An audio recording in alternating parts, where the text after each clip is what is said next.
పిల్లలు? ఏంటి పిల్లలు బాగున్నారా? ఏంటంతా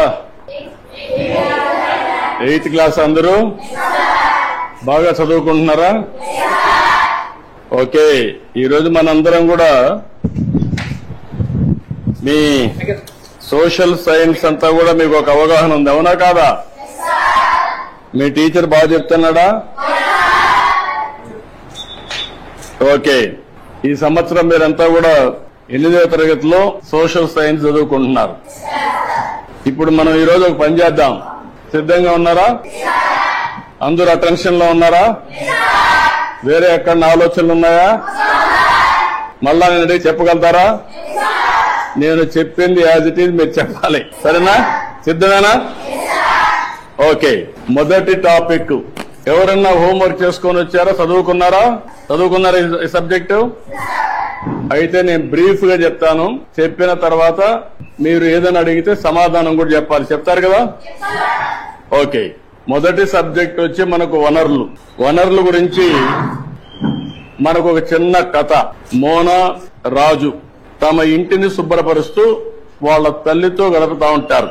అప్పుడు ఈ బట్టలు, పాత్రలు, ఆహార ధాన్యాలు, దువ్వెన్లు, తేనె సీసా, పుస్తకాలు చూడండి, వీటిలో ప్రతి ఒక్క దానికి ఉపయోగం ఉంటుంది అనింది. ఎవరు? మోనా చెప్పింది. అందుకే అవి ముఖ్యమైనవి, ఇవి అన్ని కూడా వనరులు అని ఎవరు చెప్పారు? అది అయిన తర్వాత వనరులు అంటే ఏంటి అని రాజు వాళ్ళ అమ్మని అడిగాడు. అడిగినప్పుడు వాళ్ళ అమ్మ చెప్పింది ఏం చెప్పిందంటే, మన అవసరాలు సంతృప్తి పరచడానికి ఉపయోగపడేది ఏదైనా సరే అది ఏమంటారు?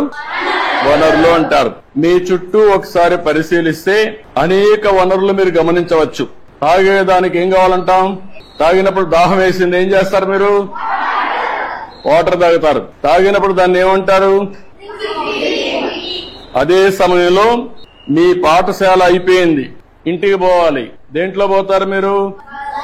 బస్సులో పోతారు. దాన్ని ఏమంటాం? వనరులు అంటాం. అదే సమయంలో మీరు చదివే పాఠ్య పుస్తకాలు, దాన్ని ఏమంటారు? ఎందుకు వనరు అంటున్నారు? ఉపయోగపడుతుంది కాబట్టి. మీ నాన్న ఇంటికి పోతానే మీకేదో తినిబండారం ఇస్తాడు, దాన్ని తాజా కూరగాయలతో కూడా తయారు చేస్తాడు, దాన్ని ఏమంటారు? వనరులు అంటారు. ఎందుకు? ఉపయోగపడుతుంది. నీరు, విద్యుత్, అదే మాదిరిగా బస్సు, కూరగాయలు, పాఠ్య పుస్తకం, ఇవన్నీ కూడా వనరులు. ఇవన్నీ కూడా తయారు చేసినప్పుడు నేరుగా గాని వస్తువులతో తయారు చేస్తారు, అవునా కాదా అని అడుగుతున్నా మిమ్మల్ని. ఇది రావడానికి తయారు చేసే అన్ని కూడా వనరులే.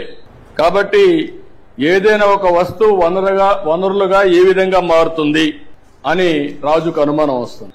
రాజుకు అనుమానం వస్తే వాటికి విలువ ఉన్నప్పుడే వస్తువులు వనరులుగా మారతాయి, ఉపయోగం ఉన్నప్పుడే వనరులు అనుకుంటాం. ఉపయోగం లేకపోతే మనం అది వనరులుగా పరిగణించాం, అవునా కాదా? అంటే విలువ ఉంటేనే వనరులు, విలువ లేకపోతే అది వనరులు కాదనేది మన అభిప్రాయం, అవునా కాదా? అంటే ఈ రోజు మనం గుర్తుపెట్టుకోవాల్సింది, విలువ అంటే వినియోగ అర్హత, ఉపయోగం ఉండాలి విలువ అంటే, అవునా కాదా? అదే సమయంలో మీరు ఒకటి గుర్తుపెట్టుకోవాలి, లోహాలు ఉంటాయి, కొన్ని విలువ కలిగి ఉంటాయి.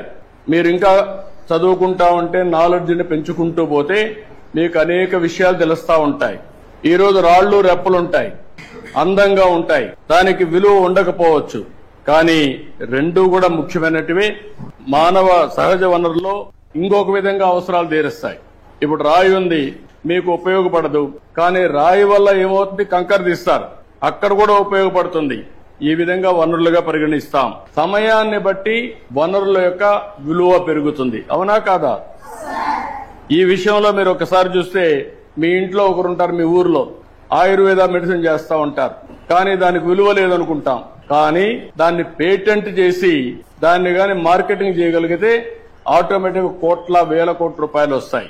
దానికి కావాల్సింది తెలివి కావాలి, పేటెంట్ చేసుకోవాల్సిన అవసరం ఉంది. అంటే దీన్ని బట్టి మీరు అందరూ ఆలోచించుకోవాల్సిన పిల్లలు, సమయం, సాంకేతికత అనేటి వస్తువుల్ని వనరులుగా మార్చి రెండు ముఖ్యమైన అంశాలు రెండు. ఇలాంటివి మనం ఆలోచించినప్పుడు మీరు చాలా సమస్యలు చూస్తూ ఉంటారు, సమాజంలో చాలా వనరులు చూస్తూ ఉంటారు. ఆ వనరుల్ని మీరు నెక్స్ట్ లెవెల్కు తీసుకపోతే దానికి కావలసిన జ్ఞానం కావాలి, చదువు కావాలి, ఇన్నోవేషన్ గా తయారు కావాలి. అప్పటికే దానికి విలువ పెరుగుతుంది. వనరులు అనేటివి 3 రకాలు ఉంటాయి. సహజ వనరులు. ఈరోజు కొండలు ఉన్నాయి, మీరు సృష్టించారా? ఎక్కడి నుంచి వచ్చాయి? నేచురల్ గా వచ్చాయి. ఈరోజు నీళ్లు ఉన్నాయి, ఎక్కడి నుంచి వస్తున్నాయి? నేచురల్ గా వస్తున్నాయి. ఇవన్నీ ఏమంటారు? సహజ వనరులు.